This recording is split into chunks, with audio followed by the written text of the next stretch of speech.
আমি কিন্তু যতগুলো কথা বলবো, যারা দাঁড়িয়ে আছেন আমি অনুরোধ করবো বসে কোরআন হাদিসের কথা বসে শুনতে হয় আপনাদের সঙ্গে।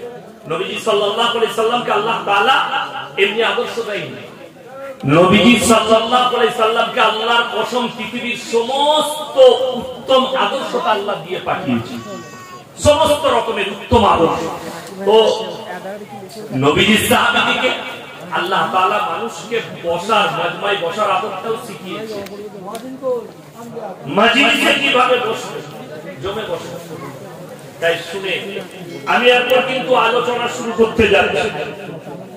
এক নম্বর হচ্ছে ইসলামের যে বুনিয়াদটা পৃথিবীর বুকে আল্লাহ রেখেছে, ওটা শিক্ষা, এডুকেশনের দ্বারা রেখেছে। শিক্ষার কিন্তু কোয়ালিটি আছে, এটা আমি আগে কোনোদিন বলিনি, শুনে দেখুন। আগে কোনোদিন বলিনি যে শিক্ষার কোয়ালিটি আছে, আজকে কিন্তু আমি বলতে বাধ্য হচ্ছি কোয়ালিটি আছে। কেন কোয়ালিটি আছে তার আমি দুটো কারণ দেখাবো। গতকাল আমি নৈহাটিতে মসজিদে বসেছিলাম, বেচারারা মসজিদে ইমাম সাহেবের কামরায় বসতে দিয়েছিল। তো কালকে জলসায় মেলা বসেছিল, আমি খুবই দুঃখিত এবং তাদেরকে আমি ছিড়িও দিয়েছি যে আগামীতে আমার মতো বক্তাকে দাওয়াত দিও না, মেলা বসা। যাই হোক, তো আমার কাছে একটা ফোন এলো, কোথা থেকে বলছে, দীঘার কাছে পটাশপুর থেকে। কি করেন আপনি? আমি সালাম দিলাম, উত্তর দেয়। সে বলল আমি একজন হিন্দু বাড়ির ছেলে। তো আমি পরে বুঝতে পারলাম তার সঙ্গে কয়েকটা আলোচনা করে, সেটা কিন্তু হিন্দুদের বাড়ি হলেও নাস্তিক, ধর্ম বিশ্বাস করে না। আমাকে সে বললে আমি স্বাস্থ্য দপ্তরের একটা ভালো জায়গায় চাকরি করি। কি ব্যাপার? আপনি একটা ব্যবসায় করেছেন, ইসরোর বৈজ্ঞানিকরা চন্দ্রযান 3 পাঠিয়েছে। আপনি বলেছেন কোরআন থেকে চ্যালেঞ্জ দিয়েছেন যে, আমি বললাম বাবা আমি চ্যালেঞ্জ এমনি দিই, তোমারই গুণ হবে কিংবা তোমারই কেউ বিরাদারি হবে, কে? তসলিমা নাসরিন। সে বলছে তসলিমা নাসরিন তো হিন্দু মুসলিমদের মেয়ে। আমি কে বললো মুসলমান। মুসলমান সম্পর্কে ওই জন্য আমি তাকে বললাম যে বাবা শিক্ষার কোয়ালিটি আছে, তুমি হিন্দু ছেলে হতে পারো আর মুসলিম শিক্ষিতরাও শুনে যা, শিক্ষার কোয়ালিটি যে আল্লাহকে চিনেছে আর যে আল্লাহকে চিনতে পারে। আল্লাহর কসম করে বলে যাচ্ছি, ডাক্তার হও, মাস্টার হও, উকিল হও, ম্যাজিস্ট্রার হও, রাজা হও, বাদশাহ হও, ইসলামে কোনো যায় আসে না, সব ডিগ্রি আপনি হাসিল করতে পাবেন। আল্লাহর কসম, যদি তার মধ্যে দিন না থাকে, আল্লাহকে না চিনে, আল্লাহর কাছে কোনো মূল্য না। সে একটা জীবজন্তু, জানোয়ারের নেই, বালবুল আদাল, চতুষ্পদ জন্তুর থেকেও খারাপ, যে আল্লাহকে চিনতে পারেনি শিক্ষা অর্জন করার পরে। তো সে বলল কেন? আমরা তসলিমা নাসরিন তোমার বোন। বলে আমার বোন কি করে হলো? আমরা তুমি তো নিজের ধর্মকে বিশ্বাস করো না, সে হারাম করো অবিশ্বাস, সে মুসলিম নয়। নাম মুসলমান রেখে দিলে মুসলমান হওয়া যায় না, এটা জানা দরকার আছে। আমাদের দেশের যুবকরা শুনে, যুবকরা, ইয়ংস্টাররা যারা মোবাইল নিয়ে ঘুরে, ফটো তো আমাদের তুলে, কিন্তু চুল কাটে শুয়োরের মাথার মতো, হারাম করতে। ঠিক বললাম না? বলবো জলসায় গেলে ভিড় লাগে। সেদিন আমি মুর্শিদাবাদে জলসায় ছিলাম, জঙ্গিপুরে, আমার বেরোতে 8 ঘন্টা লেগে গেল। আমি বিরক্ত হয়ে গেলাম, কয়েকশো ছেলে খালি ফটো তুলবো। আমি একটাই কথা বললাম, ফটো আমার তুলছি, তার চুলগুলো শুয়োরের মাথার মতো বেঁধেছে। ভালোবাসা আমাকে হাতে বালা পড়েছে মেয়েদের মতো, আর্টিস্টদের মতো। এইগুলো হচ্ছে কষ্টের দিন। শুনে আমি একটা একটা করে বলে কোরআন থেকে বলবো, সবাই আমল করবো, বলুন ইনশাআল্লাহ। দেখুন আমাদের যুবকরা ভালো করে শুনবে, আর যুবতীরা, তোমরা যাদেরকে মুসলিম ভাবছো তারা কিন্তু প্রকৃত মুসলিম নয়। যারা সালমান খানকে মুসলমান ভাবে তাদের অপরাধ, সে মুসলিম নয়, মুশরিক। ইসলামের পরিভাষা, কোরআন হাদিসের পরিভাষা, শাহরুখ খান মুশরিক, মুসলিম বলা যাবে না। যদি তাকে বলেন ভালো মুসলমান, আপনার ইমানের খাতরা হয়ে যাবে, চলে যাবে। যদি বলেন হুজুর কেন? সালমান খান তার বাড়িতে গণেশের উপাসনা করে। আল্লাহ ব্যতীত কেউ যদি অন্য কারোর উপাসনা করে, কোরআনের আর হাদিসের পরিভাষায় তারা হচ্ছে মুশরিক। আর এই অবস্থায় যদি তাদের মৃত্যু হয়, আল্লাহর কসম করে বলছি তাদের লেগে দোয়া করা যাবে না, এটা কোরআন বললাম। মা কানা লিন-নবী ওয়াল্লাযীনা আমানু আন ইস্তাগফিরু লিল-মুশরিকিন ওয়ালাউ কানু উলি কুরবা।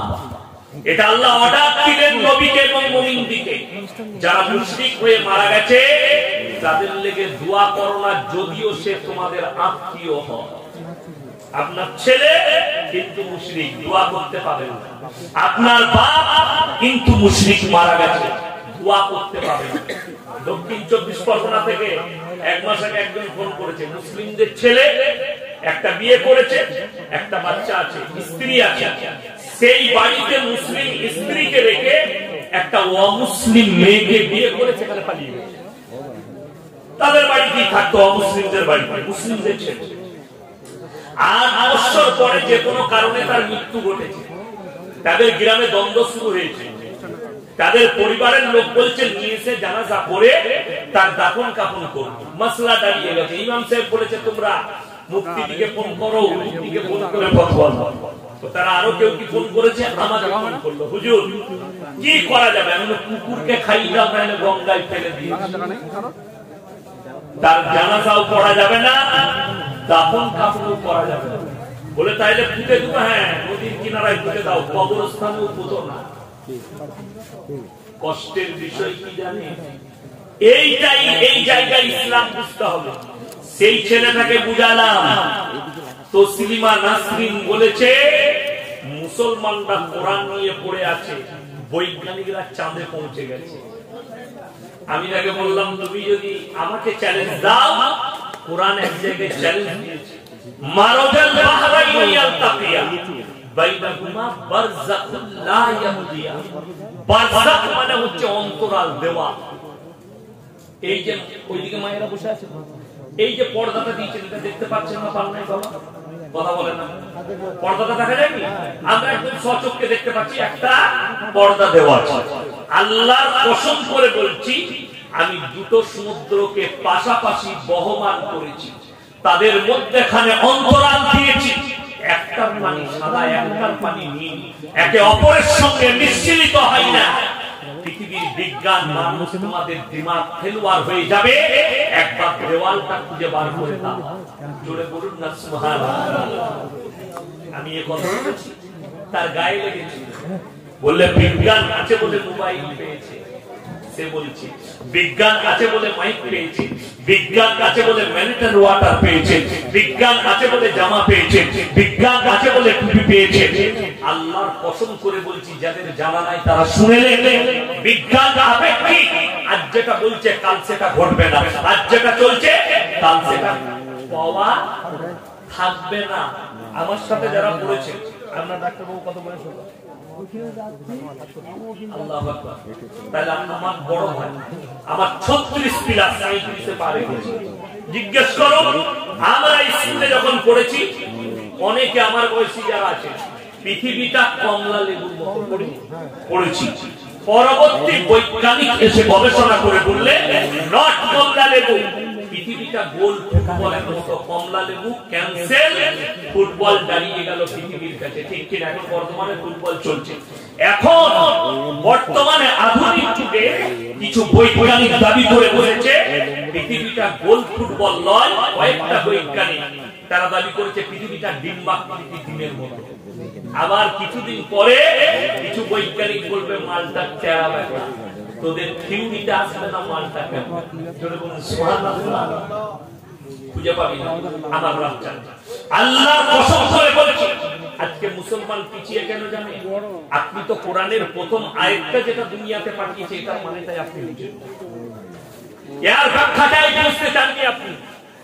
এর প্রথম যে আয়াত এসেছে নবীর কাছে, হে নবী পড়ো, ইকরা বিসমি রাব্বিকাল্লাযী খালাক। হে নবী পড়ো। আপনারা বলুন, প্রত্যেকটা মুসলমান নরনারীর জন্য দ্বীনি ইলম হাসিল করা কি কথা বলেন? ফরজ না ফরজ নয়? ফরজ। আমি চ্যালেঞ্জ দিয়ে বলে গেলাম, আমার ভাই, যদি এই গ্রামে সমীক্ষা করা হয়, 100 জনের মধ্যে 90 জনের কাছে দ্বীনি ইলম নাই। ঠিক বললাম না? হারাম হালাল জানে না, দিন বদ্দিন জানে না, শিরক বিদআত জানে না, কুফরি জানে না, বেঈমান কাফেররা যে জালটা আপনার উপরে ছুটছে, সেই জাল আপনি বুঝতে পারছেন। মুসলমান মুসলিম কেমন চিনেছে? আমরা কিছুদিন আগে দেখছিলাম, মোবাইলে দেখেছেন, আমাদের দেশে বাবরি মসজিদ ভেঙে রাম মন্দির হয়েছে, হয়েছে না হয়নি? উদ্বোধন হয়েছে, দেশের প্রধানমন্ত্রী উদ্বোধন করেছেন, কে করেছে জানি না। বোম্বের মহারাষ্ট্রের একটা মেয়ে, সে বলছে मैं मुसलमान हूं, मेरा नाम ये है, मैं पैदल जा रही हूं। तो मुंह से बोलने से क्या हो जाएगा मुसलमान? नहीं, देखना पड़ेगा कुरान और हदीस के मुताबिक तू मुसलमान है कि, तब तू मुसलमान हो सकती।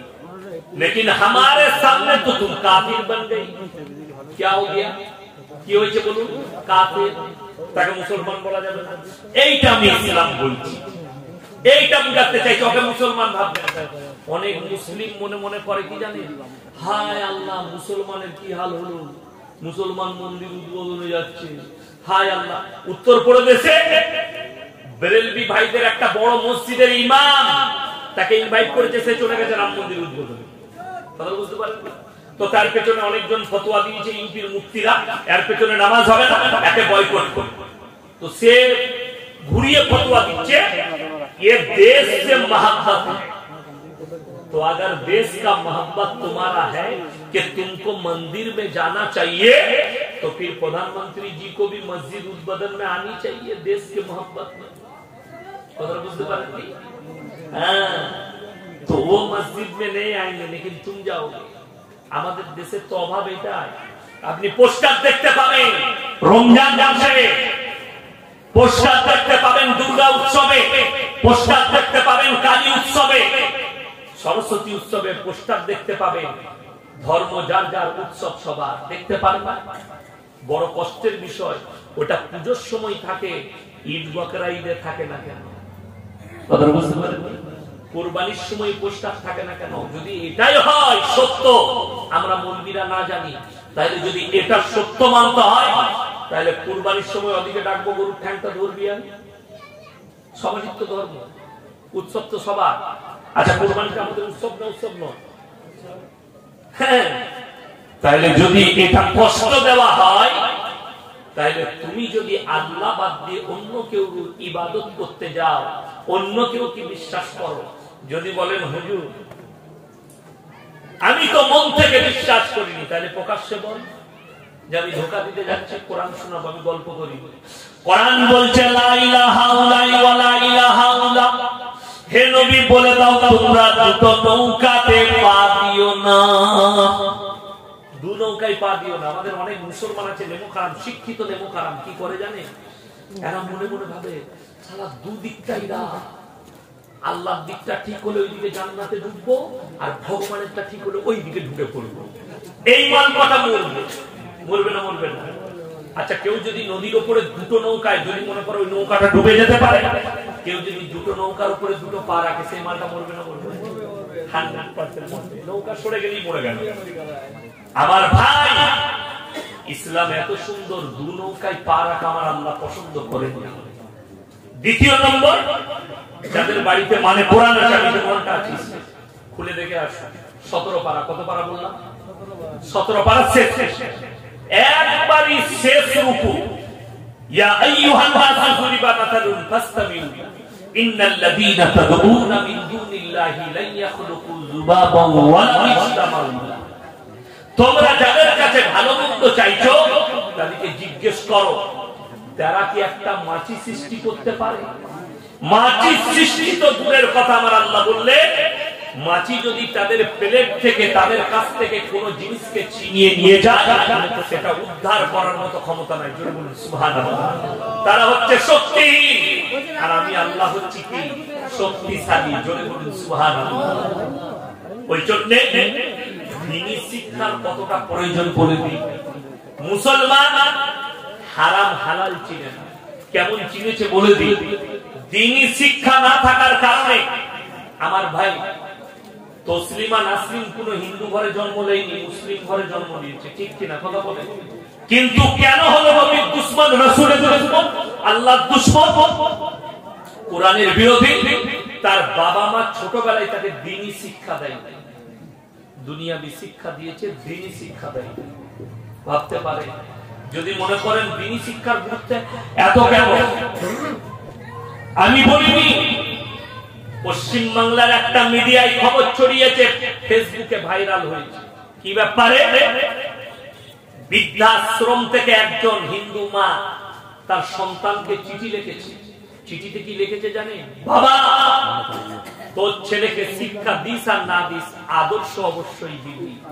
যদি আদর্শ না দিতে পারিস, তা তোকেও আমার মতো, তোর বেটা শিক্ষিত হলে আমার মতো তোকেও বৃদ্ধাশ্রমে থাকতে হবে। আমি আমার ছেলেকে আদর্শ দিইনি, খালি শিক্ষাটা দিয়েছিলাম বলে আজকে আমাকে বৃদ্ধাশ্রমে থাকতে হয়েছে। তোর ছেলেকে শিক্ষা দিস আর না দিস, আদর্শটা দিবি যে বাবা মায়ের সেবা করতে হয়। আল্লাহর কসম করে বলছি, কোরআনের যে দিকটা চাইবেন সেই দিকটা পাবেন। আপনি খালি লিখতে শিখেননি, জানতে শিখেননি। বাংলা পড়তে পারেন না? পারেন না?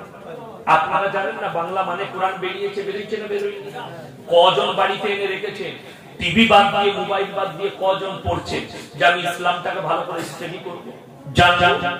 হারাম হালাল বুঝতে পারেনি দ্বীন শিক্ষা না থাকার কারণে। নবীজি বললেন, হে আমার সাহাবীরা শোনো, আল্লাহর কাছে দোয়া কবুলিয়াতের জন্য প্রথম শর্ত হচ্ছে হালাল খাবার। জোরে বলুন সুবহানাল্লাহ। আপনি যদি কলকাতায় যান, আপনি যদি সকালবেলায় উঠে নিউ টাউনে যান, রাজারহাটে যান, বারাসাতে যান, কোন হোটেলে রেস্টুরেন্টে খেতে গেলে আপনি কি জিজ্ঞেস করবেন? দাদা মুরগিটা জবাই না কাটা? করবেন না? করবেন?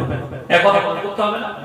অবশ্যই আপনাকে জিজ্ঞেস করতে হবে মুরগিটা কাটা না জবাই।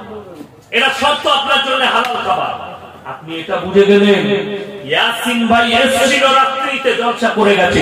সকালে উঠে বাজারে গিয়ে বললেন, দাদা জবাই করা মাংস দেন 1 কিলো। হুজুর বলে গেছে জবাই করা মাংস খেতে হবে।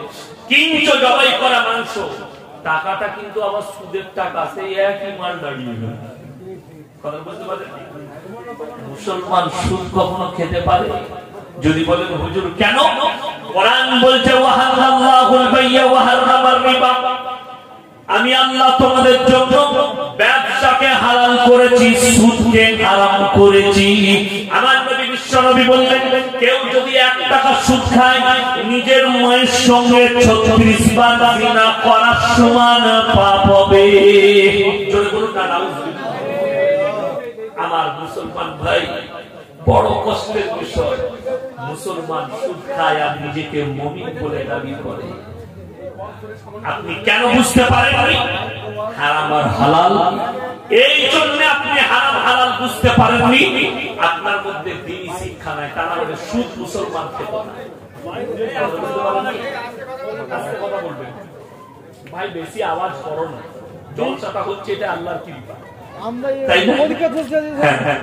বেশি ঝামেলা করো না, জলসাটা হতে দিয়েছে এটাই আল্লাহর কৃপা। আর আমরা এসে পৌঁছাতে পেরেছি।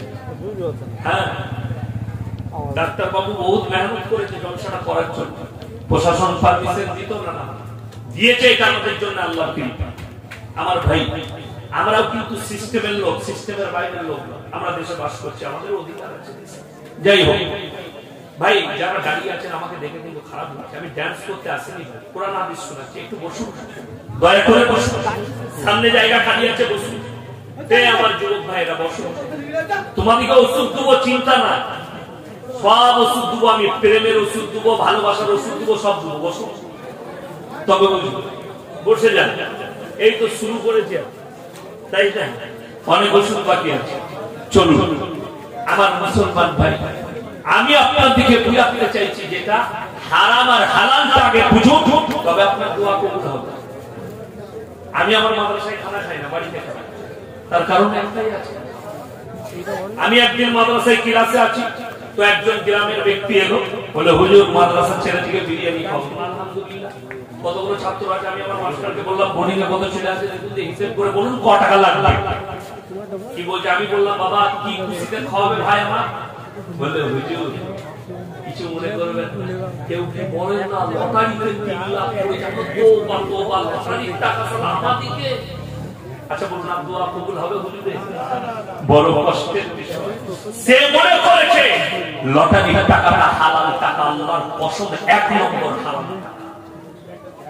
আল্লাহর কসম, লটারির টাকা 1 নম্বর হারাম টাকা গেল।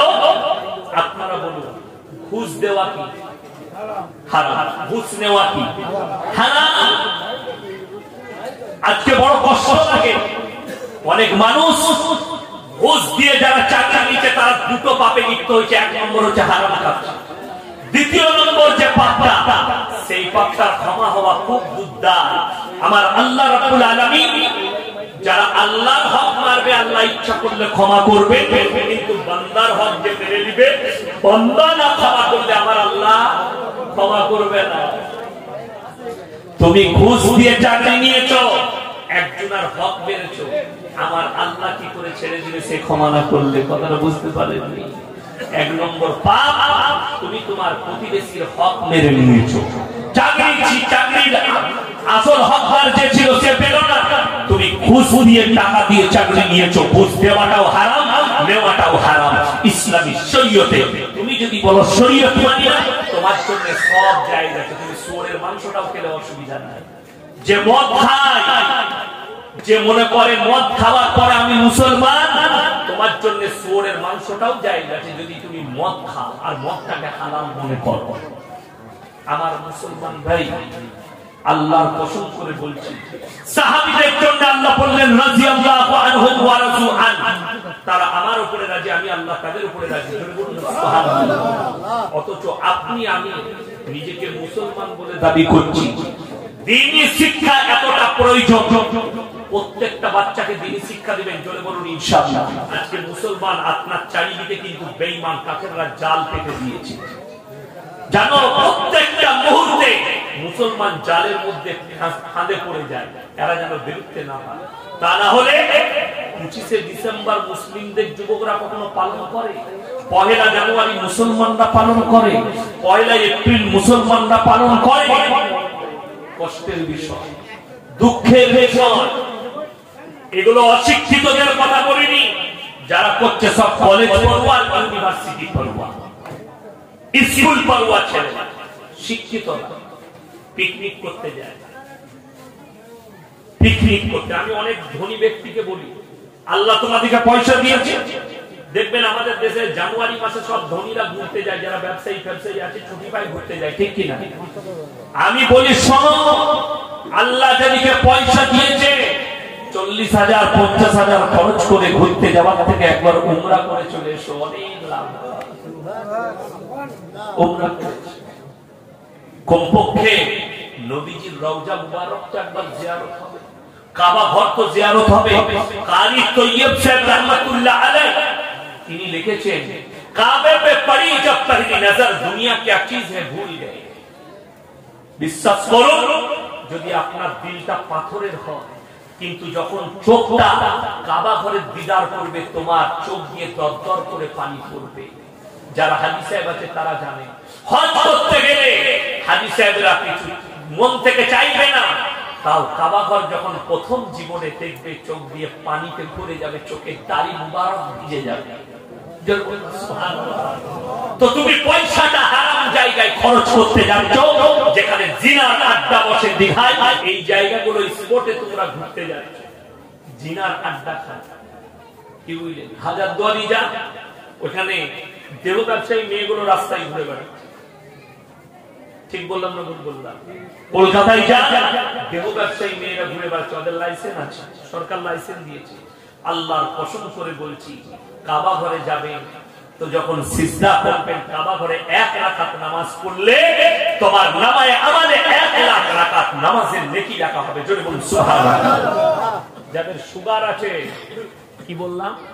সুগার আছে, যাদের শরীরে হাই প্রেসার আছে, যাদের লো প্রেসার আছে, আমি ইয়াসিন বলে গেলাম, যখন মক্কা মদিনায় গিয়ে আজওয়া খেজুর আর জমজমের পানি খাবেন, আল্লাহ রোগ মুক্ত করে দিবে। জোরে বলুন সুবহানাল্লাহ। ওইখানে আর রোগ থাকে না, হাজী সাহেব, ওইখানে সুগার লাগে।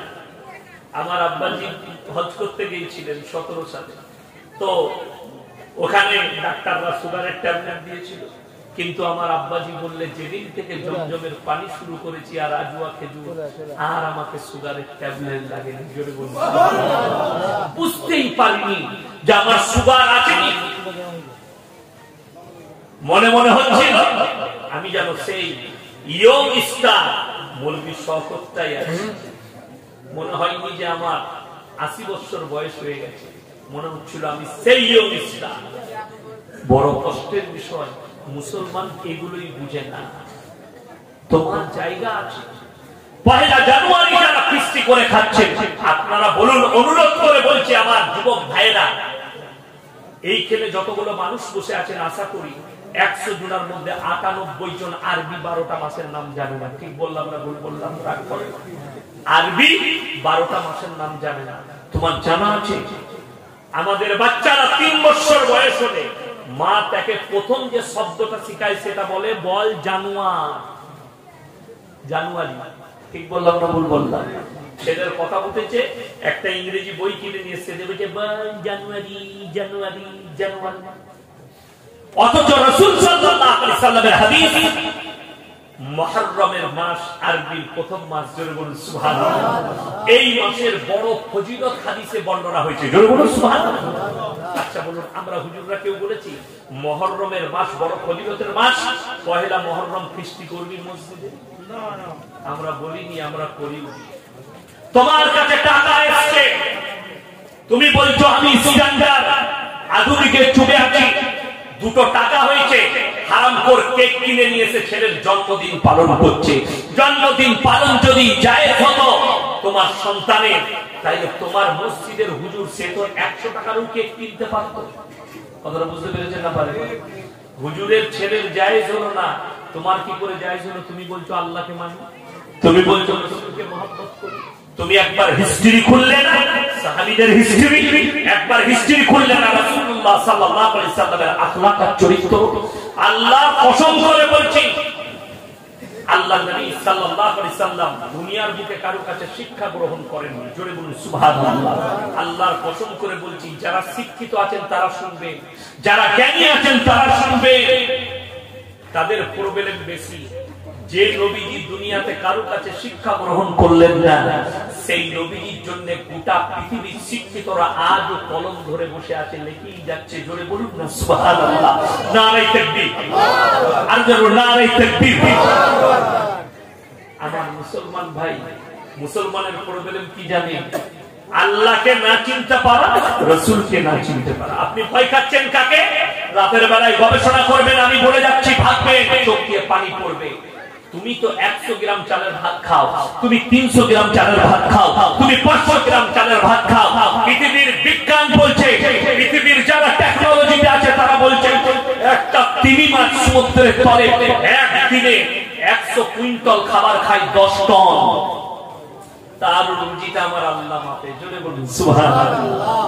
যতগুলো সমুদ্রের তলে 3 ভাগ প্রাণী, স্থলে যত প্রাণী আছে সকলের রুজি আমি আল্লাহ নিজে মাপি। জোরে বলুন সুবহানাল্লাহ। আপনি অনুভব করতে পারবেন না।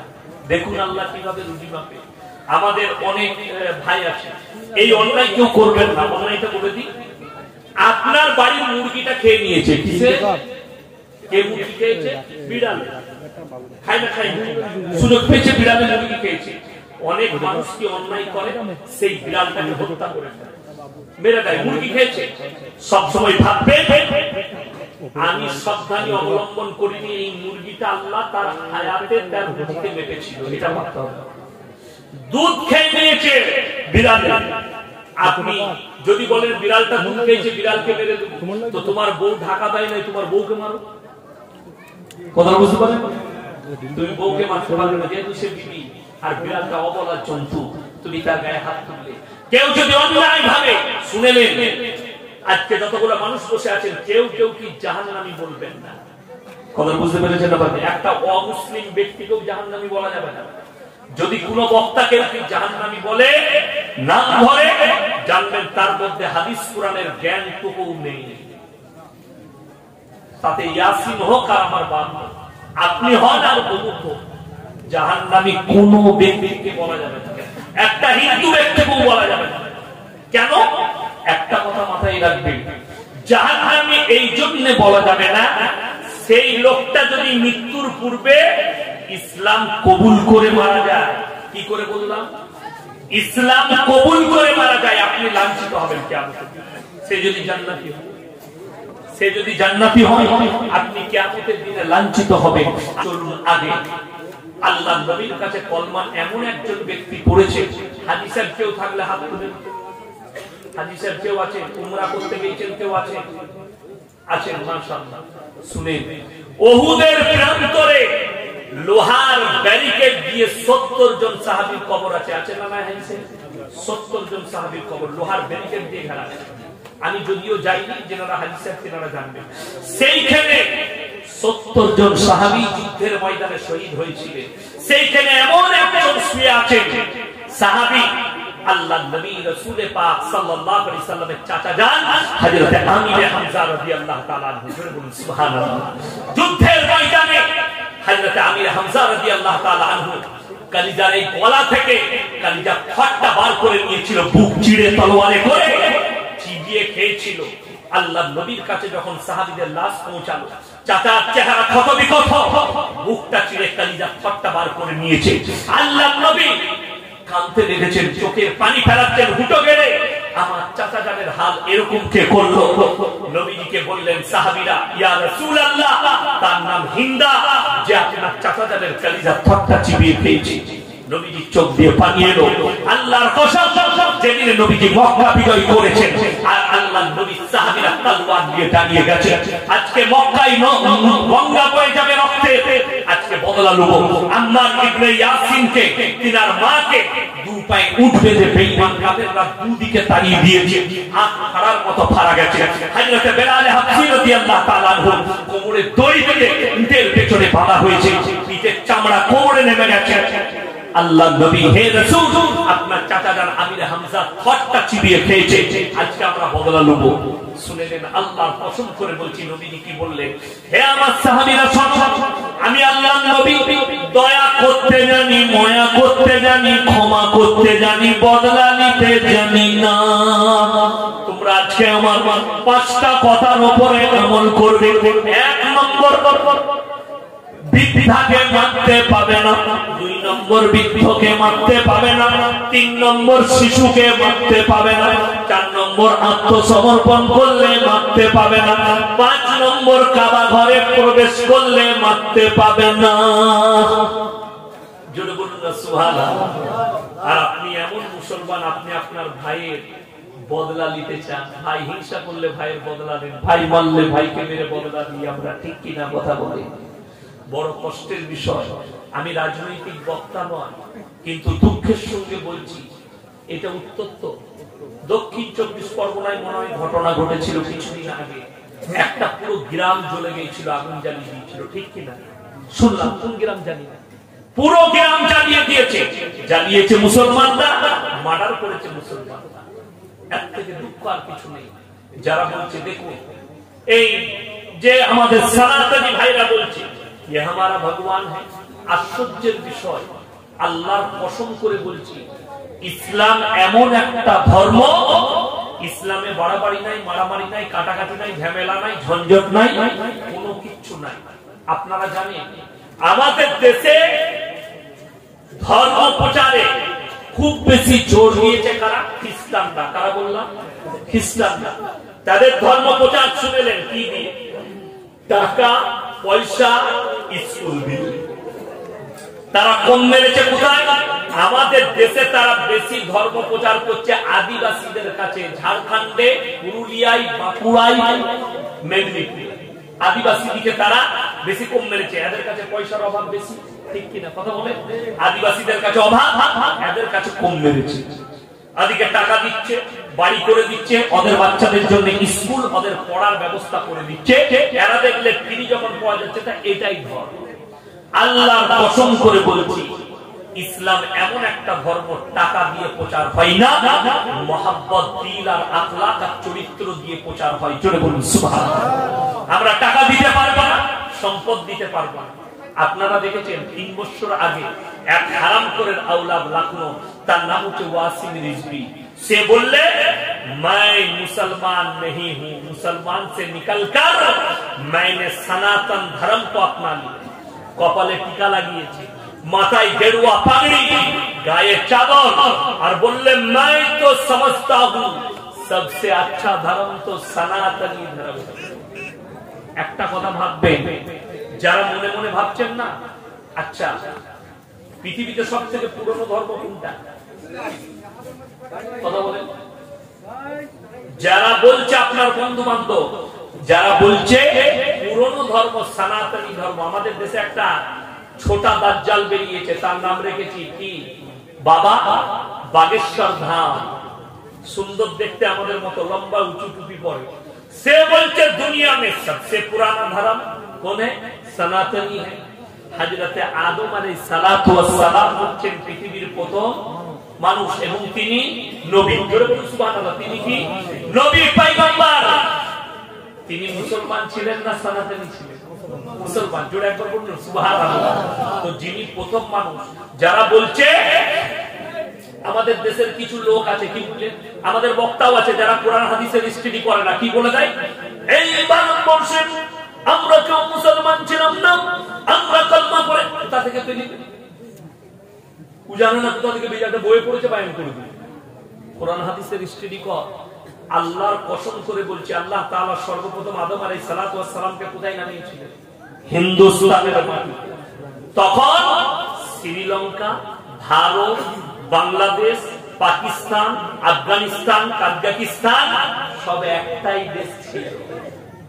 হিন্দুস্তানের মাটিতে সর্বপ্রথম আল্লাহ তাআলা আদম আলাইহিস সালাতু ওয়াস সালামকে শ্রীলঙ্কার পাহাড়ে নামিয়েছিলেন। তাই না ভারতের পুরনো ধর্ম হচ্ছে কি? মুসলমান। জোরে বলুন না সুবহানাল্লাহ। ঝামেলা ঝঞ্ঝটের বক্তা আমি লয়, কিন্তু কেউ ঝামেলা বাড়ালে তার বীজ মেরে ছেড়ে দিয়ে। আমি কিন্তু ঝামেলার লোক। बागेश्वर धाम बाबा बोलचे, ये हिंदुस्तान हमारा है, तुम्हारा बाप का नहीं है, ये भी हमारा ही। ये हमारा है, जितना तुम्हारा बाप का है उतना हमारा बाप। जो लोग सोच रहे हैं इस्लाम को मिटा देंगे, बड़ा कष्टेर विषय আপনাকে বলে দিই। আচ্ছা, রাম মন্দির উদ্বোধন হলো না? হলো। আমি কিন্তু মোবাইলে লাইভ দেখেছি, গাড়িতে আস্তে আস্তে, মনের কষ্ট নিয়ে। আপনারা দুঃখ পাবেন। আমি একটা দর্শাই বলেছি, আজকে আবার বলে যাচ্ছি আপনাদের, আল্লাহর ইচ্ছা এটা ছিল, এর মধ্যে মঙ্গল আছে, আছে না নাই? কথা বলেন।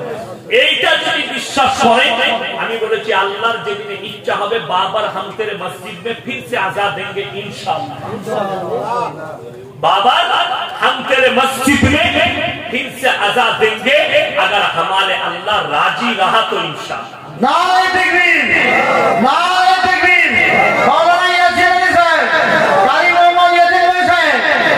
আবার মুসলমান ভাই দেখুন, আপনাকে বুঝিয়ে দিই, এই মন্দির উদ্বোধনে ওয়াসিম রিজভিকে ডাকা হয়েছে? কথা বলে। উর্ফে ধীরেন্দ্র, নাম রেখেছে নাকি जितेंद्र, जितेंद्र तिवारी। तुम्हें तो मुंह में पेशाब कर दिया, तुम्हें बुलाया भी नहीं। বড় কষ্টের বিষয়। আপনারা বলুন, এটা মসজিদ তো আপনাদের মসজিদ। আচ্ছা, আপনাদের মসজিদে এরকম সিস্টেম রেখেছেন তো ডাক্তার সাহেব? কোটিপতিরা ফার্স্ট কাতারে, তারপরে হাজী সাহেবরা, তারপরে একটু কম পয়সাওয়ালারা, তারপরে পেছনে ফকিররা। এরকম কোন মসজিদের সিস্টেম আছে? জোরে বলুন সুবহানাল্লাহ। আমাদের মসজিদ আল্লাহর ঘর। যদি ফার্স্ট কাতারে কোটিপতি দাঁড়ায় আর উজু করে যদি কোটিপতির পাশে ভিখারি দাঁড়ায়, তার হুকুম নাই যে তুমি পেছনের কাতারে চলে যা। এটা নাম ইসলাম। জোরে বলুন সুবহানাল্লাহ। এক্ষুনি যদি কেউ কলমা পড়ে, কোন হিন্দু ভাই, কোন সনাতনী ভাই, কোন দলিত, কোন আদিবাসী, কোন খ্রিস্টান, কোন ইহুদি, এক্ষুনি যদি কলমা পড়ে মুসলমান হয়, ফজরের নামাজে তুমি ফার্স্ট কাতারে মাথা ঠুকতে পাবে। কেউ নিষেধ করবে না যে তুমি মুসলমান আজকে হলেই পেছনের কাতারে যা, এটা বলার হুকুম কারণ নাই। জোরে বলুন সুবহানাল্লাহ। এটার নাম ইসলাম। ইসলামে জাত বিচার নাই। জাত বিচার আছে? জাত বিচার নাই। আচ্ছা, আপনাদের এই ওই মার্কাসটার নাম কি? বেলেঘাটা কেন? মগরাহাট নাকি? মগরাহাটে মার্কাস মসজিদ আছে, তাই না? মগরাহাট আমাদের বর্ধমান থেকে সব আসে। আচ্ছা, মার কাজে খানচাই খাওয়ানো হয় না? হয় না? খাওয়ানো হয় না? আপনি যে কোনো জায়গায় জামাতে যাবেন, দেখবেন খানচাই খেতে দেয়। অনেক মাদ্রাসায় খানচাই খাওয়ার ব্যবস্থা আছে। আমরা যখন গুজরাটে যেতাম খানচাই। আচ্ছা, কোন জায়গায় এলান করা হয়, বড় লোকরা একদিকে বসবে, ফকিররা একদিকে, চাষিরা একদিকে, এরকম বলা হয়? আল্লাহর কসম না, এটা নবী সাল্লাল্লাহু আলাইহি ওয়াসাল্লাম সুন্নাত। আল্লাহর নবী শুনেলেন হাদিস, নবীজি বসে আছেন দাস্তারখানে, নবীজির চারিদিকে মালদার সাহাবীরা বসেছেন, এক কোণে মসজিদে নববীতে বসে আছেন, হ্যাজ দিয়ে একটা জায়গায় দেওয়ালে, তার নাম হচ্ছে সাইয়্যিদুনা বেলাল হাবসি রাদিয়াল্লাহু তাআলা আনহু। তিনি কৃতদাস, লোকের বাগানে কাজ করে, মসজিদে নববীতে ঝাড়ু লাগায়, চোখের পানি ফেলাচ্ছে আর মনে মনে ভাবছে এই মালদার সাহাবীদের সঙ্গে আল্লাহর হাবিব কি আমাকে দাস্তারখানে ডাকবে। আল্লাহর নবী আওয়াজ দিলেন, হে সাইয়্যিদুনা বেলাল হাবসি, তুমি আমার দস্তরখানে যতক্ষণ না বসবে আমার দস্তরখান আল্লাহর কাছে মকবুল হবে না। সুবহানাল্লাহ। বেলাল হাবসি চোখ দিয়ে পানি পড়লো, ইয়া রাসূলুল্লাহ। আল্লাহর নবী বললেন, হে আমার বেলাল, ইসলামের জাত বিচার নাই, ছোট বড় নাই, সবাই একসাথে বসতে পাবে। যারা আমাকে গালি দিচ্ছ সনাতনী ভাই, তাদেরকে অনুরোধ করে বলছি, শুনেলেন আমাদের ভারতের আল্লাহকে, আল্লাহ ভারতের আমাদের সৃষ্টিকর্তাকে আল্লাহ, পাকিস্তানের সৃষ্টিকর্তাকে আল্লাহ। পাকিস্তানের মুসলমানরা কাকে ডাকে? আল্লাহকে না কাকে? আল্লাহকে। বাংলাদেশের মুসলমানরা আল্লাহকে, আরবের মুসলমানরা আল্লাহ, অস্ট্রেলিয়ার মুসলমানদের আল্লাহ, মালয়েশিয়ার মুসলমানদের আল্লাহ, গোটা পৃথিবী যতগুলো মুসলমান আছে সবারই সৃষ্টিকর্তা, সবারই রব এক আল্লাহ। জোরে বলুন সুবহানাল্লাহ।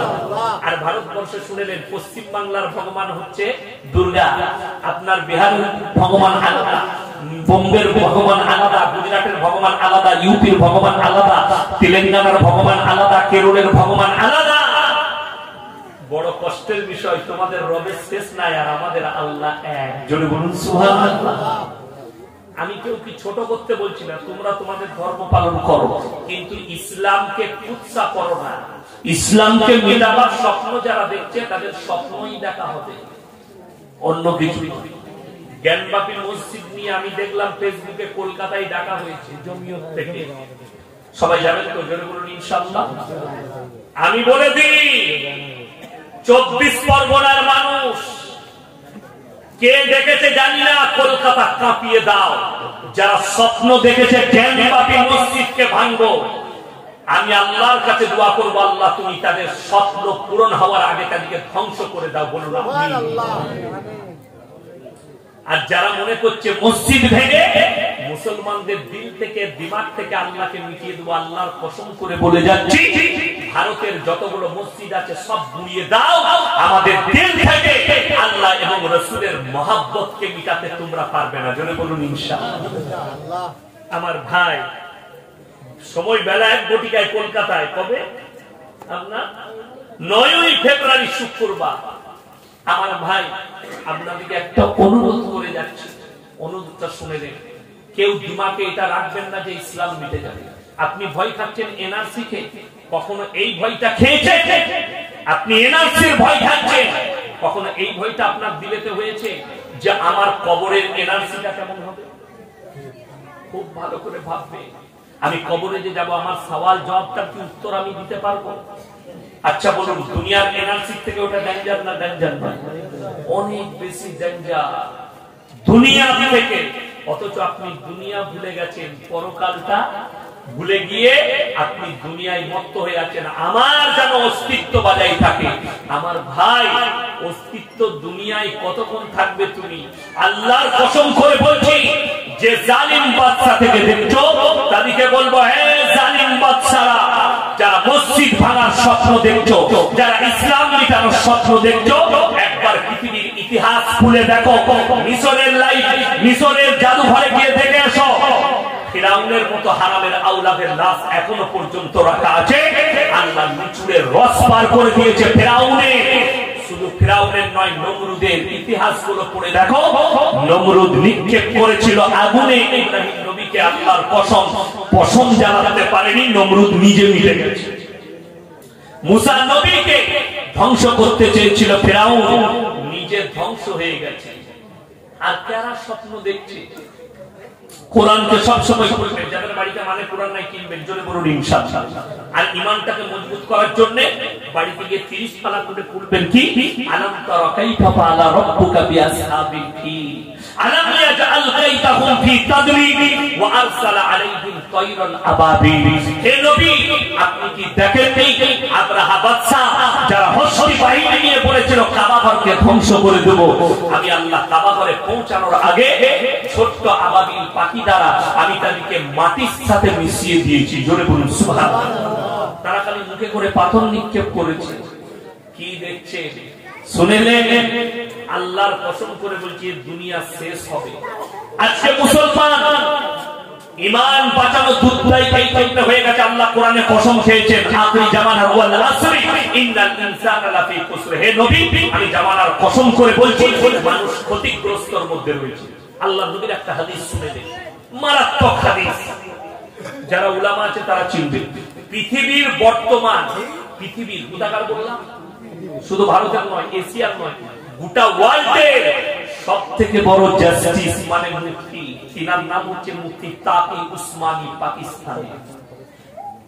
মুফতি শফি সাহেব রাহমাতুল্লাহ আলাইহির ছেলে, যিনি মারিফুল কোরআন লিখেছেন, তিনি আমি তিনার বক্তব্য মাঝে মাঝে শুনি, খুব সুন্দর কথা বলেন হাদিস থেকে, কোরআন থেকে।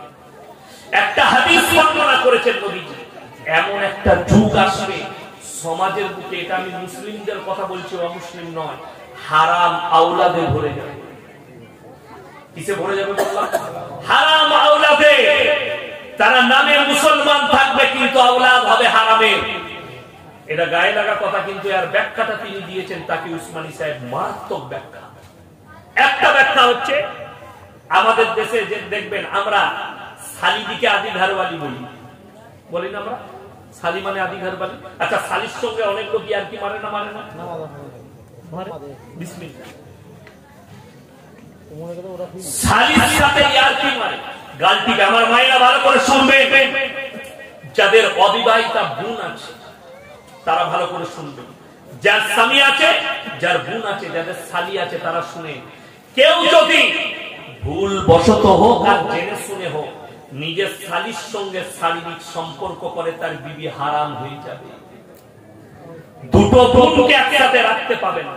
আমাদের সমাজে এমন একটা যুগ আসতে চলেছে, মানুষ শালীর সঙ্গে শারীরিক সম্পর্ক করবে, তার বিয়ে অন্য জায়গায় হবে, আমার তার পুরনো স্ত্রীকে নিয়ে ঘর করবে, নিজের বউকে নিয়ে, এরপর থেকে যতগুলো আওলাদ হবে হারাম আওলাদ হবে, জিনা করা হবে, যেহেতু তার বিবি হারাম হয়ে গেছে শালীর সাথে সম্পর্ক করার জন্য।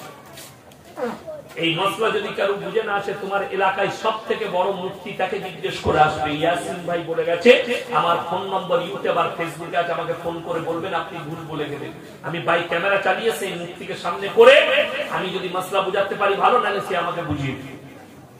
এটা আমি শরীয়ত করলাম, শুনে নেবেন। এইভাবে হারাম প্রকাশ পাবে। আর একটা হারাম আওলাদ কিভাবে? সেই হারাম আওলাদটা প্রকাশ্যে প্রকাশ পাবে। কিভাবে প্রকাশ? কেমন করে প্রকাশ্যে প্রকাশ পাবে শুনে নেই। আমাদের সমাজে বর্তমানে একটা পাপ খুব দ্রুত গতিতে বেড়ে যাচ্ছে। সেই পাপটা কি? পরকীয়া। পরকীয়া হচ্ছে না, হয় না? আপনারা বলবেন, যারা ইমানদার আমার বাবাজি আছেন তারা শুনবেন, দাড়ি পাকা লোকরা, আপনাদের যুগ জাগে গেছে। এখন তো সরকার নিয়ম করে দিয়েছে পরকীয়া জায়েজ আছে। সকালবেলায় যদি বলেন থানায় গিয়ে আমার বউ রাতের বেলায় মুখের ঘরে ছিল, আমি ওকে দেবো না, তোমাদের বাড়ি মেরে তাড়িয়ে দেবে। চাল এখান থেকে, ভারতে আইন পাস হয়ে গেছে, তোর বউ পরকীয়া করে দেবো, তোকে রাখতে হবে। কথা বুঝতে পারেন? ও তো ইসলামে একটা তালাক দিক দিয়েছে, খুব ভালো দিক। ভালো দিক নয়? যারা মনে করছেন তালাক, আমাদের মোদী সরকার তালাকের উপরে বিল পাস করিয়েছে কেন্দ্রে, कि मुसलमान बेटियों के साथ बड़ा अत्याचार होता है, क्योंकि मुसलमान लोग अपने बीवी को तलाक दे देते हैं और इनके ऊपर अत्याचार होते हैं। बड़ा कष्ट लगे। अच्छा, আপনারা বলুন, আমার বউ যদি বাজারে ঘুরে বেড়ায়, আমার পর্দার কথা বলা যাবে? কথা বলে না। আবার বলা যাবে না আমাকে ধরবে না, ধরবে না আমার এলাকার লোক। তুমি গিয়ে ফেসবুকে দেখলাম 24 পরগনায় পর্দার কথা বলছো, আমার বউ যে বাজারে ঘুরে, ধরবে না, ধরবে না। তো আমার বড় কষ্টের বিষয়, মোদীজি পার্লামেন্টে দাঁড়িয়ে বলছে লোকসভায় कि हमारे देश के भाइयों बहनों, हमारे देश के माँ मुसलमान माँ बेटी के साथ बड़ा अत्याचार होता है, ये लोग तलाक दे देते हैं। और अत्याचार करते हैं, इसीलिए तलाक के ऊपर बिल पास किया जाएगा। मोदी जी पहले अपने बीवी को तो घर पे लाओ, जो अपने बीवी को अधिकार नहीं देते वो हमारे बीवी के लिए क्या सोचेंगे? बड़ी दुख की बात है। मैं सरकार के खिलाफ नहीं हूं, শুনে নেন আমার ভাই, তালাক থাকার কারণে মেয়েরা বিপদ ঘটাতে পারে না। পরকীয়া জায়েজ হয়েছে, তোমার বউ লোকের সাথে শুয়ে থাকবে, তুমি কিছুই করতে পারবে না, যেহেতু তালাকটাও রাখে না। কথাটা বুঝতে পেরেছেন না পারেননি? তালাক দিলে জেল হবে বলেছে। এরপর চলুন, এখন বর্তমানে যে পাত্তা বাড়ছে, লোকের বউকে নিয়ে পালিয়েছে ঘর করছে। কলকাতায় নিউ টাউনটা দক্ষিণ না উত্তর দিকে? দক্ষিণ। নিউ টাউনে শুনেলেন সব থেকে এশিয়ার দামি অ্যাপার্টমেন্ট, বড় অ্যাপার্টমেন্ট, সেটা হচ্ছে সাকুজি। অনেক ফ্ল্যাট আছে, কয়েক লাখ আছে না? নাই, কয়েক হাজার হবে, নাহলে লাখ হতে পারে, এত ফ্ল্যাট আছে।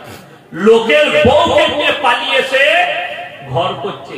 আর আপনি দেখতে পাবেন আপনার এই নৈহাটিতে, আপনার মগরাহাটে, আপনার দত্তপুকুরে, আপনার কলকাতায়, বর্ধমান টাউনে, বহরমপুর টাউনে কিছু সরকারি রেজিস্টারম্যান হারামখোর পয়সার লেগে দাঁড়িয়ে আছে। যদি দাদিকে নিয়ে পালিয়ে যায় হারাম করতে, আসতে তো পয়সা লেগে বিয়ে করি। ঠিক বললাম না ভুল বললাম? ও দেখছে না কার বউ চালিয়ে নিয়ে, খালি টাকা দেয়। কি বুঝলেন? আর লোকের বউকে নিয়ে পালিয়ে গেলে দেখবেন টাকা দিতে দ্বিধাবোধ লাগে না, 10,000 লাভার চালিয়ে। কি বুঝলেন? হারাম না হালাল জানে না। শুনেলেন মাসলা, শুনেন শরীয়ত, শুনেলেন আমার মুসলমান ভাই, কেউ যদি লোকের বউকে নিয়ে পালিয়ে আসে, তার আগেকার স্বামী যদি তালাক না দেয়, ইদ্যত পালন না করে, 1000টা মৌলবি যদি এক কাছে হয়ে বিয়ে পড়ায়, আল্লাহর কসম করে বলছি নিকাহ হবে না, হারাম। এবং যতগুলো আওলাদ হবে হারাম আওলাদ হবে। আজকে প্রকাশ্যে আমাদের সমাজে লোকের বউকে নিয়ে পালিয়েছে ঘর করছে, লোকরা তাকে মুসলমান বলে আখ্যা দিচ্ছে। ইসলামী শরীয়তে সে নেমো খারাপ হয়ে গেছে, প্রকাশ্যে জিনা করছে, সে তাকে সমাজ থেকে বঞ্চিত করুন। এরকম লোক মসজিদে ঢুকে জুম্মার দিনে নামাজ পড়ছে। আমার মুসলমান ভাইরা, আপনি বুঝতে পারেন। এরপরে আমি আপনাদের কাছে আলোচনা করব, এই জন্য এতক্ষণ আলোচনা করলাম। ইমানদার মুমিনকে হাত তুলে সবাই বলি তো আমরা আজ থেকে ইমানদার মুমিন হব, জোরে বলুন ইনশাআল্লাহ। মুমিন হতে গেলে আমার আল্লাহ 5টা শর্ত রেখেছেন। কটা বললাম? 5টা। আমার আল্লাহ কোরআনে বললেন, কাদাবলাহাল মুমিনুন। হে আমার নবী, মুমিন কারা? মুমিনদের 1 নম্বর আখলাক, 1 নম্বর চরিত্র, আল্লাযীনা হুম ফি সালাতিহিম খাশিউন। তারা যখন নামাজ পড়বে খুশু-খুজুর সঙ্গে নামাজ পড়বে। আল্লাহর নবীর হাদিস, যারা বেনামাজি আছেন শুনে যান, যার নামাজ নেই তার ইসলাম নেই। নবীজি সাল্লাল্লাহু আলাইহি সাল্লাম বললেন, হে আমার সাহাবীরা, যার নামাজ নেই তার ইসলাম নেই। সে যদি বেনামাজি হয়ে মারা যায়, তার আকীদা তার পরিবারের কাছ থেকে জানতে হবে। শুনেলে, নামাজ হচ্ছে আল্লাহর কি হক। কার হক? আল্লাহর হক। সে আল্লাহর হক আদায় করেনি, নবীজির হাদিসে তার মধ্যে ইসলাম নেই। তাকওয়া বলে ইসলাম একটা জিনিস আছে। কি আছে? তাকওয়া। আপনার তাকওয়া হচ্ছে আপনি জানাজা পড়বেন। কথাটা বুঝতে পেরেছেন না পারেননি? আমার তাকওয়া, আমি জানাজা পড়ব না। আমি আমার এক আত্মীয় মারা গেল, আমি জায়গার নাম বলবো না, ফেসবুকে রেকর্ডিং হচ্ছে, তারা শুনলে কষ্ট পাবে। তো আমি গেলাম, তো তার আগে আমার সঙ্গে তার মুলাকাত হয়েছে। সে মাদ্রাসার তালবিম দিকে, টুপিওয়ালা দিকে দেখলে কি বলতো জানে? এগুলো সব অন্ধ লোক, অন্ধ স্কুলে পড়েছে। নাউজুবিল্লাহ বলে, অন্ধ কিতাব পড়ে, মানে কোরআন অন্ধ। তো ইমাম সাহেব আমাকে বললে, হুজুর আপনি জানাজা পড়াবেন। আমি সে নামাজটা হোক, তারপরে দেখা যাবে। আমি তো নামাজ পড়ে পায়খানায় ঢুকে গেছি, আর বেরোইনি। জানাজা হয়ে চলে গেছে, তারপরে বেরিয়েছি। আমাকে বললে, হুজুর, আমি বললাম ওই লোকটা প্রকাশ্যে আমার সামনে এই ভাষা প্রয়োগ করেছিল বলে আমার কাছে নাস্তিক, আমার আত্মীয় হলেও আর জানাজাও পড়া যাবে না, আমার কাছে মাটিও দেওয়া যাবে না। আপনি অজান্তে করেছেন, আপনি আল্লাহর কাছে জবাব দিবেন। শুনেলেন আমার ভাই, আপনি মনে করেছেন আমাদের দুঃখ এটা যে আমি জীবনে যত রকমেরই পাপ করি, এই জলসা দেবো, মিলাদ দেবো, হুজুররা দোয়া করবে, জান্নাতে চলে যাব, এই ভেবে নিয়ে তো আপনি পাপে লিপ্ত হয়ে আছে। এই ভেবে নিয়ে তো আপনি অন্যায়ের পক্ষে সাই দিচ্ছেন। আপনার এই ভাবনা, চিন্তা, চেতনাটা ফিরাতে হবে। আজকে আপনি বলুন, ইনিয়ার আমি বসে আছি, ইনার সঙ্গে আমার বন্ধুত্ব থাকতে পারে, আচ্ছা রক্তের সম্পর্ক আছে কি? বাপ আর বেটার সম্পর্ক কিসের? রক্তে। মা আর বিটির সম্পর্ক কিসের? রক্তে। স্বামী আর স্ত্রীর সম্পর্ক অন্তরঙ্গ সম্পর্ক। রাতের জননী তোমার স্ত্রী, বেটা, বাপ, মা, বিটি। আচ্ছা, আমরা যখন অন্তরের বন্ধু হয় তখন অনেক বন্ধু কি বলে, আরে ভাই তোর লেগে আমি জান দিয়ে দেবো, এরকম বলে না? বলে না? এত বন্ধু, তোর লেগে আমি জান দিতে রেডি আছি, বলে আমিও তোর লেগে জান দিয়ে দেবো, মানে অন্তরের বন্ধু থাকে। শুনেলেন বন্ধু কতটা কাজে আসবে অন্তরে? যে বলছে তোর লেগে প্রাণ দিতে রাজি। মা কতটা কাজে আসবে? মা বোনেরা শুনেলেন। বিটিরা শোনো, তোমার মা কতটা কাজে আসবে। মারা শুনেলেন তোমার বিটি কত কাজে আসবে। স্বামীরা শুনেলেন তোমার স্ত্রী কত, স্ত্রীরা শুনেলেন তোমার স্বামী কত। يوم يفر المرء من أخيه وأمه وأبيه وصاحبته وبنيه لكل امرئ منهم يومئذ شأن يغنيه। হে আমার বিশ্বনবী, কিয়ামতের দিনটা এত খতরনাক দিন হবে যেদিনে মানুষ আল্লাহর সামনে হাজির দেবে। বাপ বেটার কাছে ছুটে যাবে, বেটা বলবে দুনিয়াতে আমার কোনো বাপ ছিল না, স্বামী বলবে স্ত্রী ছিল না, স্ত্রী বলবে স্বামী ছিল না, মা বলবে বিটি ছিল না, বিটি বলবে মা ছিল না, বন্ধু বলবে বন্ধু ছিল না, কেউ কারোর জন্য যারা পরিমাণ উপকার করবে না। জোরে বলুন না সুবহানাল্লাহ। আর আপনি বলছেন ইয়াসিন হুজুর যখন এসছে আমি 3 বোতল মদ খেয়ে মারা গেছি, তো কি হয়েছে? আমার বেটাকে জান্নাতে পাঠিয়ে দিল। ইয়াসিন মার খাবে, তুমিও খাবে। সারা জীবন মদের ভাটিতে জীবন কাটিয়ে মারা গেছে, তুমি বলছো হুজুর দোয়া করে আপনি পার করিয়ে দেন। কষ্টের বিষয় এটা। শুনেলেন আপনাদের এখানে এমন কোন লোক আছে যে ছেলে মরে যাচ্ছে, আগুনে পুড়ে হোক, পানিতে ডুবে হোক, বাপ দাঁড়িয়ে দেখছে, এরকম কোনোদিন হয়েছে? বাপ চেষ্টা করবে না? করবে না। মাছের ভেড়ি আছে আপনাদের দিকে প্রচুর, 424 পরগনায় প্রত্যেকদিন গাড়ি গাড়ি মাছ যাচ্ছে। আমার বর্ধমান, বেনাচিটিতে, দুর্গাপুরে, আসানসোলে মাছ চলে যাচ্ছে, সারা রাত মাছ যায়। আমি মাঝে মাঝে একদিন আমাদের বাজারে ঢুকলাম, তেঁতুলতলা বাজারে, তো 24 পরগনা একটা ছেলে বলে হুজুর কোথায়? আমি মাছ কিনতে এসেছি। কোথায় ছিল? এখন আমি 24 পরগনা থেকে আসছি জলসা করে। তো সে আমাকে জোর জবরদস্তি মাছ দিল, বলে নিতেই হবে একটা মাছ, আপনাকে কিনতে দেবো না। আমার গাড়িতে চাপিয়ে দিল। দেখুন পুকুরে কোনো ছেলে পড়ে গেছে কিংবা নদীতে পড়ে গেছে, বাদ যদি পারে দাঁড়িয়ে তাকে ঝাঁপ দেবে না? দিবে না? সাঁতার না জানলেও দিবে। আল্লাহর কসম করে বলছি, নিজের চোখে লাইভ মৃত্যু দেখেছেন একজন নবী, তিনার সন্তান, তিনি হচ্ছেন হযরত নূহ নবী। আপনার চোখ দিয়ে পানি আসা দরকার। নূহ নবী নৌকার উপরে, কিনান ডুবে মারা যাচ্ছে, নূহ নবীর অন্তর কেঁদে গেছে, সন্তান, রক্ত সম্পর্ক। আল্লাহর কাছে হাত তুলে কাঁদতে লাগলেন, চোখের পানি ফেলিয়ে, লা আসিমা ইয়াউমা মিন আমরিল্লাহ। ওগো আল্লাহ, এ আমার ওরসজাত পুত্র, তুমি একে রক্ষা করো। আল্লাহ ধমক দিয়ে দিলেন, লামিনাল খাসিরিন, যে আমাকে মারেনি, আমার নবীকে মারেনি, তার জন্য তুমি আমার কাছে আবেদন করো না, তা না হলে তোমাকেও ক্ষতিগ্রস্তদের মধ্যে ফেলে দেবো। নূহ নবীর হাত নেমে গেছে, তাকিয়ে খালি তাণ্ডব দেখেছে মৃত্যু, রেহাই পাইনি, আর হাত তুলতে পাইনি আল্লাহর কাছে। নবীকে যদি আল্লাহ সন্তানের জন্য নিষেধ করে, তাহলে হুজুর কেলানি খাবে না? খাবে না মাতালের জন্য হাত তুললে? কথা বুঝাতে পারলাম? আমি গুদা বাংলায় বায়ান করছি, একদম ভালো বায়ান করছি, আমি কোন রকমের প্যাচ কুচ রাখিনি। আমার ভাই, আপনি আমল করুন। আচ্ছা, আপনাদের এখন মাধ্যমিক পরীক্ষা চলছে না চলে না? চলছে। একটা ছেলে কোনো পরীক্ষা দেয় না, কি বললাম, কোনো পরীক্ষা দেয় না, রিজাল্টের দিনে চলে গেছে স্কুলে, হেডমাস্টারকে বলছে স্যার আমার রিজাল্টটা। বলে তুই বাংলা দিবি? আমার মুখ দিয়ে ধুঁয়ো বেরোচ্ছে। ইংরেজি গুলো আমার ঘুমিয়ে দিয়েছি, অঙ্ক বলেছে তো আমাদের গ্রামে জলসা ছিল। সে কোনো পরীক্ষা দেয়নি, তাকে নম্বর দিবে কত? ঝাঁটা করে নম্বর দিবে না? দিবে না? কি বলবে? বলবে ঝাঁটাটা নিয়ে ঝাঁটা করে দিব। তো কবরে গিয়ে যদি ফেরেশতারা জিজ্ঞেস করে নামাজ, বলে ওটা পড়তে পারিনি, রোজা, বলে ওটা রাখতে পারি না, বলে তাহলে বলে খালি গাঁজা চালিয়েছি, আর বিড়ি সিগারেট গুটকা খেয়েছি। আচ্ছা, তাকে ঝাঁটা করে মারবে না? ফেরেশতারা মারবে না? মারবে না?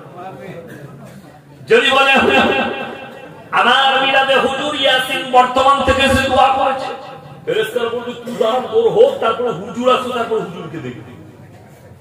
কষ্টের বিষয় আমার ভাই, নবী যদি আল্লাহর হাবিব চাচার জন্য হাত তুলেছে, চাচা দুনিয়া ছেড়েছে, কলমা পড়েনি, আল্লাহকে বললেন আল্লাহ তুমি যতদিন না আমাকে নিষেধ করছো আমি আমার চাচার জন্য কেঁদে কেঁদে ক্ষমা চাইছি।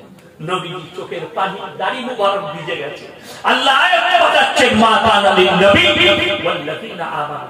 শুধু আল্লাহ নবীকে নসিহত করলেন না, নবী এবং মুমিন দুজনাই শোনো, যারা মুশরিক হয়ে বেঈমান কাফের হয়ে বদদিন হয়ে মারা গেছে তার লেগে দোয়া করতে পারে না, যদিও সে তোমাদের নিকটতম আত্মীয় হয়।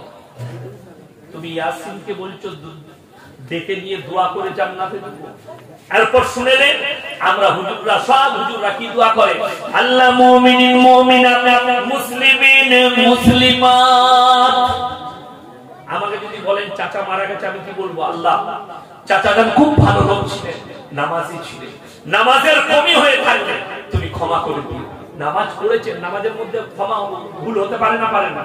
আমরাও নামাজ পড়েছি, আমাদের মতো আলেমের নামাজ ছাড়া যেতে পারে জীবনে কোনোদিন। ওই জন্য আমার ভাই মাথায় রাখবেন, আমার জীবনের আমি নেক কাজ তো করেছি, সেটাতে আল্লাহর কাছে অনুরোধ করা যাবে, কিন্তু জীবনে একটাও নেকির কাজ নাই, কি অনুরোধ করবেন? বড় কষ্টের বিষয় আমার ভাই। সবাই নিয়ত করে নেন আজ থেকে মুমিন হব, জোরে বলুন ইনশাআল্লাহ। মুমিন হতে গেলে এক নম্বর শর্ত নামাজ কেউ ছাড়বেন না। হাত তুলে বলুন তো সবাই নামাজি হব, জোরে বলুন ইনশাআল্লাহ। আমার যুবক দিকে বলছি আপনারাও নামাজি হবেন, পাইকারি নামাজি হবেন না। আমাদের দেশে পাইকারি নামাজের অভাব না, পাইকারি নামাজি নাই আমাদের দেশে। সব থেকে দুঃখ কি জানি, আমাদের দেশে এমন নামাজি আছে, কিছু লোক জুম্মার নামাজ পড়তে যায় জুতো চুরি করার জন্য, ঠিক বলো? গেইছে ছিঁড়া জুতো পরে মসজিদে, যখন বেরুচ্ছে নতুন জুতো গুলো পরে পালাচ্ছে, ধরা পড়ে গেল বলে কি করে ঢুকে গেল বুঝতে পারিনি, তুই তো পুরনো পরে এসেছিলি, নতুনটা ঢুকলো কি করে? কষ্টের বিষয় এটাই, নামাজ আপনি বুঝতে পারলেন। আমাদের আপনাদের এখানে তারাবি হয় না, খতম তারাবি আমাদের দেশে প্রায় খতম তারাবি হয়। আমাদের দেশে যে তারাবি হয় কি বুঝলেন, ফেরেশতারাও খুঁজে পায় না হাফেজ করছে। এটা কিন্তু হাফেজদের দোষ নাই, দোষটা হচ্ছে মুসল্লিদের কওমে। কি হুজুরা দিবে স্পিড নাই, ভালো স্পিড দিতে বল, কালকে যেন 1 ঘন্টা 20 মিনিটে শেষ হয়ে যায়। হাফেজ সাহেব দেখলে আমারও আরাম। আল্লাহু আকবার, আলহামদুলিল্লাহ, মালিক ওয়া রাহমাতুল্লাহ ওয়া সাইয়্যিদুনা ওরে দারুণ করলে ভাই, বুঝলি কি করে কিছু শুনতে পারি। পুরা তো দূরের কথা, ফেরেশতারা খুঁজে পাবে না মাল করছে। কষ্টের বিষয় এটা। ইমানদারির সঙ্গে যারা আমার দাড়িওয়ালা বাবা আছেন, বাবাজি আছেন, যারা 5 ওয়াক্তের নামাজি, তারাবি পড়েন 20 রাকাত, তাদেরকে অনুরোধ করে বলে যায়, আমাদের দেশের হাফেজ সাহেবরা যখন রুকুতে যায় সুবহান রাব্বিল আযীম সুবহান রাব্বিল আযীম সুবহান রাব্বিল আযীম সামিআল্লাহু লিমান হামিদা, তখন অনেক মুক্তাদির একবারও হয় না সুবহানাল্লাহ বলতে মালুকে পড়েছে, ঠিক বলো না? বড় কষ্টের বিষয় কি জানেন, আপনার দোষ এটা। কেন বলছি? হাদিসে আছে যারা কোরআন পড়ে সেও নেকি পায়, যে শুনে সেও নেকি পায়, জোরে বলুন সুবহানাল্লাহ। হাফেজ সাহেবের পড়াটাই যদি না বুঝতে পারেন তাহলে কি ঘোড়ার ডিম পাবে? কেন ঘোড়ার ডিম বললাম? ঘোড়ার ডিমই হয় না, মানে কিছুই পাবে না তুমি। নামাজ আল্লাহ বলেন খুশুর সঙ্গে পড়ো, যারা মুমিন হবে তারা ধীর স্থিরতার সঙ্গে নামাজ পড়বে।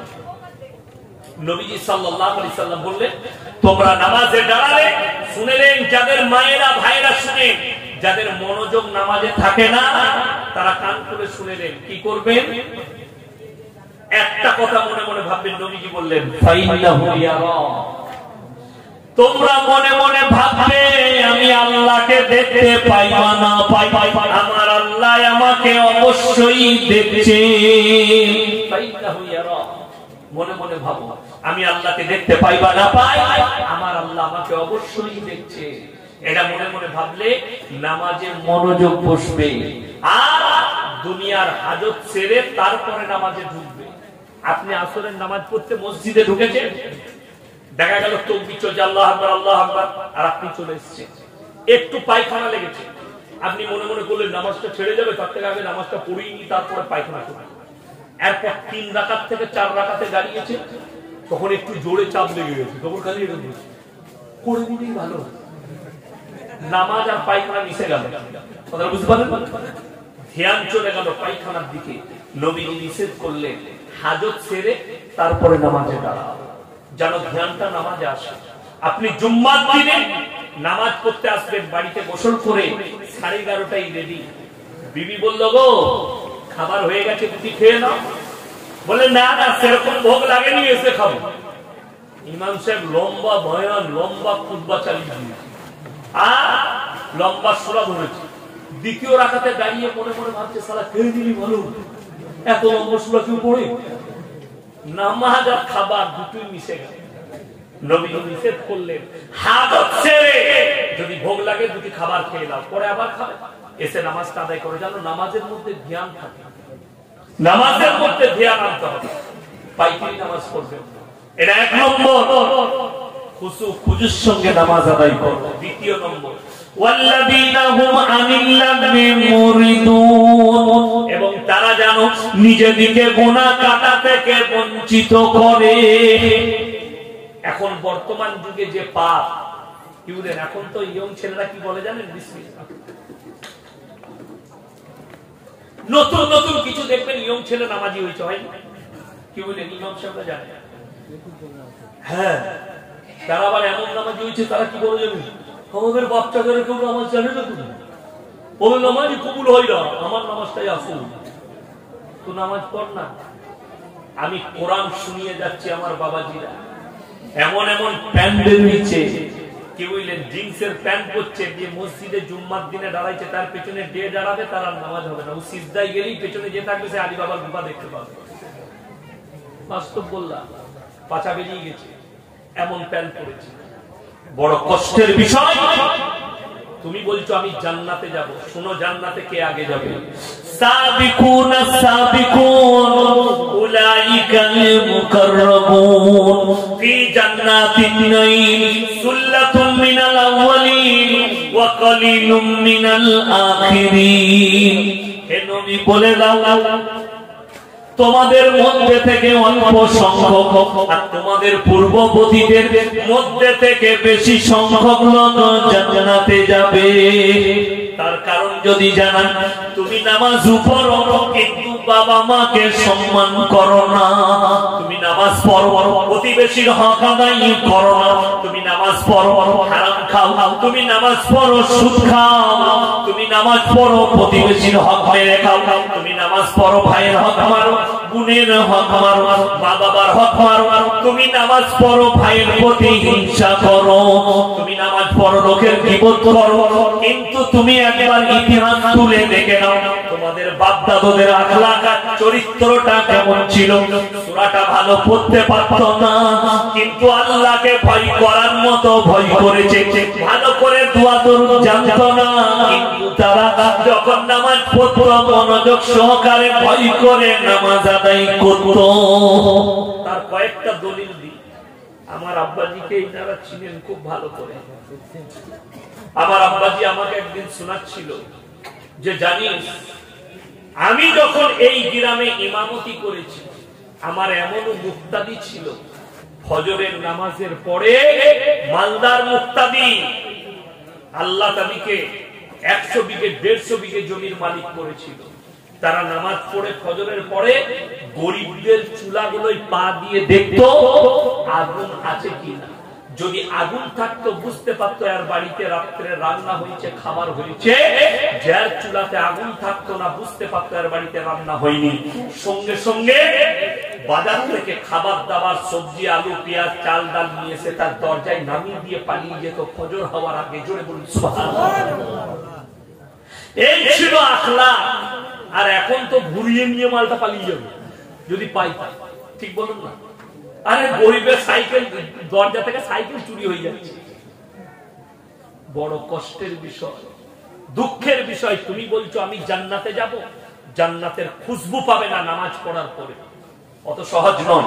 যারা মনে করেছেন নামাজ রোজাটাই ইসলাম, তাসবিহ তিলাওয়াতটা ইসলাম, ইসলাম বুঝা মাথা থেকে পা পর্যন্ত গোটা একটা জীবন ব্যবস্থার নাম হচ্ছে ইসলাম। গোটা পুরো জীবন ব্যবস্থার নাম হচ্ছে ইসলাম।